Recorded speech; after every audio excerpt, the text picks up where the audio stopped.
சங்கீதம் 88. என் இரட்சிப்பின் தேவனாகிய கர்த்தாவே, இரவும் பகலும் உம்மை நோக்கி கூப்பிடுகிறேன். என் விண்ணப்பம் உமது சமூகத்தில் வருவதாக. என் கூப்பிடுதலுக்கு உமது செவியை சாய்த்தருளும். என் ஆத்துமா துக்கத்தால் நிறைந்திருக்கிறது. என் ஜீவன் பாதாளத்திற்கு சமீபமாய் வந்திருக்கிறது. நான் குழியில் இறங்குகிறவர்களோடு எண்ணப்பட்டு பலனற்ற மனுஷனைப் போலானேன். மரித்தவர்களில் ஒருவனைப் போல் நெகிழப்பட்டிருக்கிறேன். நீர் இனி ஒருபோதும் நினையாதபடி உமது கையால் அறுப்புண்டு போய் பிரேத குழிகளிலே கிடக்கிறவர்களைப் போலானேன். என்னை பாதாள குழியிலும் இருளிலும் ஆழங்களிலும் வைத்தீர். உம்முடைய கோபம் என்னை இருத்துகிறது. உம்முடைய அலைகள் எல்லாவற்றினாலும் என்னை வருத்தப்படுத்துகிறீர். எனக்கு அறிமுகமானவர்களை எனக்கு தூரமாக விலக்கி அவர்களுக்கு என்னை அருவருப்பாக்கினீர். நான் வெளியே புறப்படக்கூடாதபடி அடைப்பட்டிருக்கிறேன்.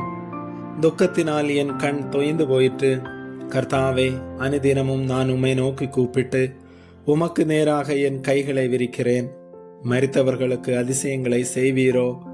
செத்துப்போன வீரர் எழுந்து உம்மை துதிப்பார்களோ? பிரேத குழியில் உமது கிருபையும் அழிவின் உமது உண்மையும் விவரிக்கப்படுமோ? இருளில் உமது அதிசயங்களும் மறதியின் பூமியில் உமது நீதியும் அறியப்படுமோ? நானோ கர்த்தாவே, உம்மை நோக்கி கூப்பிடுகிறேன். காலையிலே என் விண்ணப்பம் உமக்கு முன்பாக வரும். கர்த்தாவே, ஏன் என் ஆத்துமாவை தள்ளிவிடுகிறீர்? ஏன் உமது முகத்தை எனக்கு மறைக்கிறீர்? சிறுவயது முதல் நான் சிறுமைப்பட்டவனும் மாண்டு போகிறவனுமாயிருக்கிறேன். உம்மால் வரும் திகில்கள் என் மேல் சுமந்திருக்கிறது. நான் மனங்கலங்குகிறேன். உம்முடைய எரிச்சல்கள் என் மேல் புரண்டு போகிறது. உம்முடைய பயங்கரங்கள் என்னை அதம் பண்ணுகிறது. அவைகள் நாடோறும் தண்ணீரை போல் என்னை சூழ்ந்து ஏகமாய் என்னை வளைந்து கொள்ளுகிறது. சிநேகிதனையும் தோழனையும் எனக்கு தூரமாக விலக்கினீர். எனக்கு அறிமுகமானவர்கள் மறைந்து போனார்கள். ஆமேன்.